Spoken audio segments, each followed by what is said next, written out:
देखिए, पैसा कमाना कोई बड़ी बात नहीं है, पैसा टिकना बड़ी बात है। माथा पे जब भूत सवार हो जाता है ना, तो घर में लाखों रुपए आएँगे ना, उसके बावजूद भी डिप्रेशन बना रहता है। तो आपकी गलती है, कहाँ पे आप गलती करते हैं, चलिए जान लेते हैं। 2 गलतियाँ जो सबसे बड़ी गलती आप करते हैं, जिसकी वजह से आपके पास पैसा आने के बावजूद भी पैसा टिक नहीं पाता है। पहला गलती आप क्या करते हैं, घर में दोस्तों रात को खाना खाने के बाद जूठा जो बर्तन होता है ना, उसको वैसे ही छोड़ देते हैं। अब ये माता लक्ष्मी तो देवी हैं, देवी बताइए कि देवी कभी गंदे स्थानों पे आएंगी?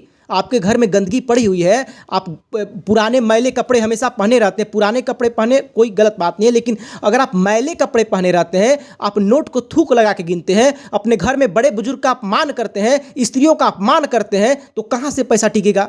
माता लक्ष्मी तो वहाँ से रूठ के चली जाती है। क्योंकि घर में देखिए, माता लक्ष्मी को अगर प्रसन्न करना है तो आपको 2-3 बातों का ध्यान रखना पड़ेगा। पहली बात कि किचन में जूठे बर्तन रात को मत छोड़िए, सुबह शाम झाड़ू लगाइए, घर में पवित्रता रखिए, सफाई रखिए। अगर आपके घर में सफाई नहीं रहेगी तो आपके घर में जो देवी देवता का मूर्ति रखा हुआ है ना, वो केवल मूर्ति मात्र रह जाएगा। वहाँ पे देवी भगवान तो आएंगे ही नहीं, भगवान उसमें शक्तिपात तो उनका होगा नहीं, प्राण प्रतिष्ठा तो होगा नहीं। तो वहाँ पे कौन आ जाएगा? असुर आ जाएंगे, देवता नहीं आएंगे, असुर आ जाएंगे। जिसके घर में लड़ाई होता है, झगड़ा होता है, गंदगी रहता है, बड़े बुजुर्ग का अपमान होता है, वहाँ पे भगवान ना करके, भगवान तो चले जाते हैं पलट के, वहाँ पे असुर आ जाते हैं, भूत प्रेत आत्माएं आ जाती है और वो आपके माथे पर सवार हो जाती है। और आपके माथे पर सवार होकर यकीन मानिए दोस्तों, आपके घर में हर 2 दिन पे लड़ाई करवाती है। सास को बहू से, बेटी को भाई से, भाई को बहन से करवा देती है और इस तरह से लड़ाई आपके घर में होती रहती है। कितना भी पैसा डिप्रेशन बना रहता है। इसका कारण है आपके माथे पर भूत सवार हो गया है। आप लोग घर में सफाई से नहीं रहते हैं, तो भगवान का नियमित रूप से पूजा पाठ नहीं होता। बहुत सारे लोग ऐसे भी होते हैं ना, घमंडी हो जाते हैं, पैसे आता घमंडी बन जाते हैं, बोलते हैं कि हम तो भगवान को मानते ही नहीं है।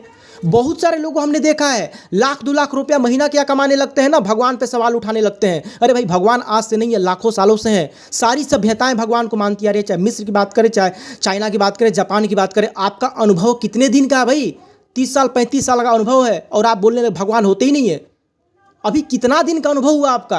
तो पैसे आते घमंडी मत बनिए, दान पुण्य कीजिए, है ना, दान दीजिए, पुण्य कीजिए, कम से कम घर में पूजा पाठ कीजिए कि घर में निगेटिव एनर्जी न आए, भूत प्रेत आत्माओं का वास न हो और आपके घर में संस बरकत बना रहे। आपके घर में अगर देवी देवता आएंगे ना, तो कभी भी घर में लड़ाई नहीं होगा। माथा पे असुर सवार हो जाता है, तब जाकर के लड़ाई होता है। आपने देखा होगा, जब क्रोध में आप बोलते हैं तो आपको लगता होगा कि हम नहीं बोल रहे हैं, ये कोई और बोल रहा है। जब क्रोध शांत होता है तब लगता है कि अरे यार, हमने गलती कर दिया। ये कौन है? ये आसुरी शक्ति है, आपसे करवा रही है। और आपकी गलती से घर में जूठे बर्तन छोड़ दीजिएगा, बुजुर्गों का अपमान कीजिएगा और घर में स्त्रियों का अपमान कीजिएगा और आप सोचिएगा कि आपके घर में देवता आ जाएंगे। कभी जिंदगी में देवता नहीं आ सकते हैं। गलत काम कीजिएगा, कभी जीवन में आपके घर में देवता नहीं आ सकते हैं। देवता को अगर मनाना है, घर में हर गुरुवार को सत्यनारायण भगवान का कथा खवाइए, भगवान विष्णु का आराधना, सशंख चक्रम सक्रीट कुंडलम सपित वस्त्रम सरसिरुहक्षम सारवक्षस्थल कौसुभश्रियम नमामि विष्णु शेषा चतुर्भुजम। अपने तिजोरी में एक कौड़ी रखिए, कौड़ी देखे है ना, कौड़ी रखिए, लक्ष्मी सिक्का रखिए और कभी भी नोट को कभी थूक लगा के मत गिनिए। वो देवी हैं, देवी का सम्मान कीजिए। और माता लक्ष्मी, आपने देखा होगा कि भगवान विष्णु जब शेषनाग की सैया पर बैठे रहते हैं, सोए रहते हैं, तो माता लक्ष्मी पैर दबाती हैं। तो अगर जिस घर में भगवान विष्णु का सम्मान होता हो, वहाँ पे माता लक्ष्मी अपने आप खुश होकर चली आएंगी। और माता लक्ष्मी, अब विष्णु भगवान किसे प्रसन्न होते हैं? विष्णु भगवान को भोग लगाया जाता है तुलसी से। और जिस घर में तुलसी को पूजन किया जाता है, तुलसी माता का पूजन होता है, वहाँ पे विष्णु भगवान तुरंत आ जाते हैं। और विष्णु भगवान जब आते हैं तो माता लक्ष्मी भी आ जाती हैं। तो ये बात ध्यान रखिएगा, घर में माता लक्ष्मी का पूजन करना है, तुलसी माता का पूजन करना है और भगवान विष्णु का भी पूजन करना है। अगर ये सब चीज़ें होती रहेंगी ना, 10,000 कमा करके आप सुखी से रह लेंगे। नहीं तो आप बगल में देख लीजिए, आप लाख रुपए कमा रहे हैं ना महीना, बगल में 10,000 कमाने वाला कितना सुखी से है। सुख पैसे से नहीं होते हैं, पैसे से संसाधन लिए जा सकते हैं, लेकिन मानसिक सुख कहाँ से मिलता है? मानसिक सुख मिलता है, आपके माथा पे तो भूत सवार है, तो मानसिक सुख कहाँ से मिलेगा? आप डिप्रेशन में जी रहे हैं, सब कुछ है आपके पास, लेकिन फिर भी कंपटीशन लगा हुआ है कि वो ये कर लिया तो हम ये कर। इस चक्कर में ना माथा पे टेंशन बना रहता है और पैसा रहने के बावजूद भी आप ठीक से काम नहीं कर पाते, सुख शांति से जी नहीं पाते। तो पहला काम कीजिए, घर में धर्म कर्म से थोड़ा रहिए। पहले के लोग कितना कम कमा कर भी कितना जीवन अच्छा से जी पाते थे। अब देखिए इतना टेंशन लोग ले रहे हैं, इतना tension, brain stroke, brain haemorrhage, heart attack कहाँ से हो रहा है? आपके गलत तरीके से जीवन शैली रखने की वजह से। ये गलत जीवन शैली की वजह से हो रहा है। माथा पर ज़्यादा जोर दे रहे हैं, जहाँ पे जोर देना चाहिए वहाँ पे जोर नहीं दे रहे हैं, जहाँ पे नहीं देना चाहिए वहाँ पे जोर दे रहे हैं। बेवजह कमाने के बावजूद भी वही स्थिति बना रहता है। तो आप देखिए, माता लक्ष्मी को प्रसन्न करना है तो भगवान विष्णु को भी प्रसन्न करना पड़ेगा, और जहाँ पे विष्णु भगवान का आदर होता है ना, वहीं पे माता लक्ष्मी भी आती हैं। तो शुक्रवार के दिन, शुक्रवार माता लक्ष्मी का दिन होता है, खीर बनवा करके और गरीबों में बंटवा दीजिए। थोड़ा धर्म कर्म का भी काम कीजिए। ज़िंदगी देखिए 60-70 साल का है, कोई अमर होके नहीं आया है। इस धरती पे कोई अमर होके नहीं आया, सब मरेगा। चाहे करोड़पति हो, चाहे अरबपति हो, चाहे कंगाल हो, सब मरेगा। तो कुछ ऐसा करके न मरिए कि लोग आपका नाम लें, हैं? तो इस बात को ध्यान रखिए। घर में शुक्रवार के दिन खीर बनवा करके गरीबों में बंटवा दीजिए। इससे अंदर में आत्मसंतुष्टि मिलता है। घर के पितर लोग भी खुश हो जाते हैं कि देखो मेरा पोता बहुत अच्छा काम कर रहा है, हैं? घर में निगेटिविटी खत्म हो जाती है। घर में जब शंख का जब गूंज आता है ना, जब आप घर में पूजा पाठ करवाते हैं, जब घंटी की आवाज़ पड़ती है, जब शंख की गूंज निकलती है, तब जा कर के क्या होता है, घर से जो नकारात्मक ऊर्जाएं होती है वो भाग जाती हैं।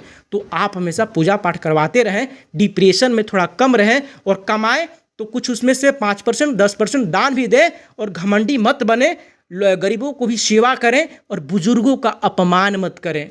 सबसे बड़ा चीज़, बुजुर्ग बच्चों के समान होते हैं।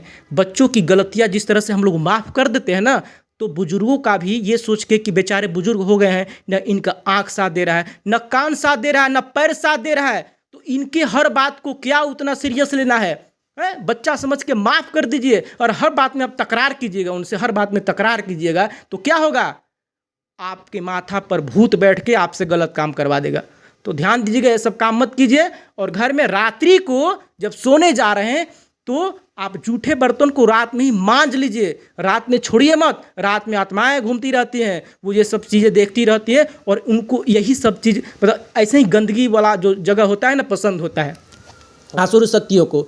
तो आसुरी शक्ति वहीं पे रहती है जहाँ पे ज़्यादा गंदगी रहता है। तो गंदगी मत फैलाइए। सुबह में अपने द्वार को, जो आपका मुख्य द्वार होता है, उसको धो दीजिए पानी से, शाम को भी धो दीजिए, और एक सरसों का दीपक द्वार पे जलाने का भी थोड़ा विधान बना लीजिए कि मतलब हम डेली हमको सरसों का दीपक द्वार पे जलाना है।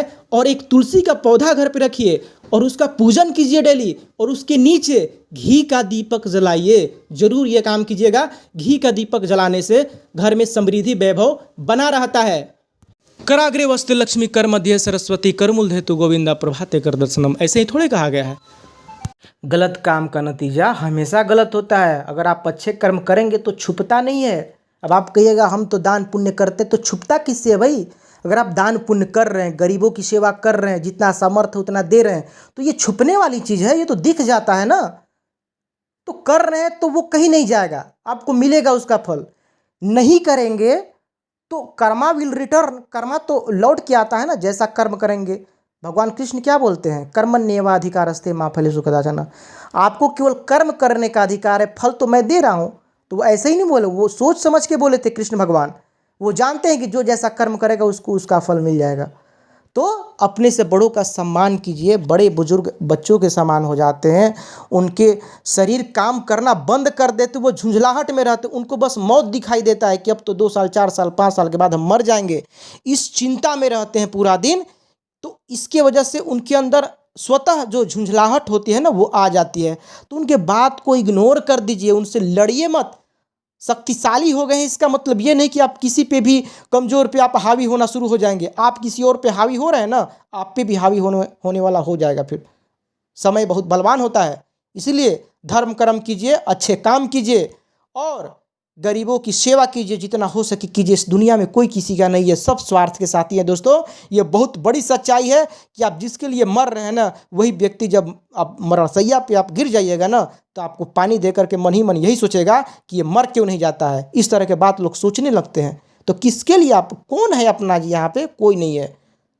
जैसे गाड़ी चल रहा है और गाड़ी में यात्री बैठ गए और थोड़ा देर बात हुआ कि कहाँ के आप हैं, हम यहाँ घर है मेरा, वहाँ घर है, उसी तरह से ये जीवन है। जीवन भी एक बस की तरह है। यहाँ पे लोग आए, मिले, बातचीत हुआ और मर गए, चले गए। कहाँ गए किसी को पता नहीं, कहाँ से आए किसी को पता नहीं। तो बीच में इतना इतना घमंड क्या करना कि हम इतने बड़े आदमी, ये हैं वो हैं। अरे जितना जीवन मिला है ना, जो परमात्मा दिए हैं, उसको सुखी से जी लीजिए और गरीबों की इतनी सेवा कर दीजिए, इतने पुण्य के काम कर दीजिए कि जो मौत सामने आए ना, जब आपके सामने मौत आए तब आपको कोई अफसोस ना रह जाए कि काश हम ये काम कर दिए होते, काश ये काम कर दिए होते तो अच्छा होता, नहीं कर पाए, ये अफसोस न रह जाए। आप मरते वक्त ये सोचे कि जितना सामर्थ्य था उतना तो हम कर ही दिए, अब क्या अफसोस करना, अब जो होगा देखा जाएगा।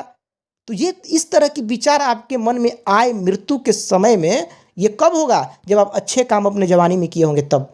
नहीं तो देखिए कितना कुल मर्डर करने वाला, चोरी करने वाला, चकारी करने वाला, गुंडागर्दी करने वाला, जब मौत सामने आता है ना, जब मृत्यु आती है, तो वो आदमी की आंख में कभी देखिएगा, वो आदमी इतना डरा हुआ महसूस करता है कि अब उसको लगता है कि एक तो अच्छा काम जीवन में नहीं किए हैं, ऊपर से पता नहीं क्या होगा क्या नहीं होगा।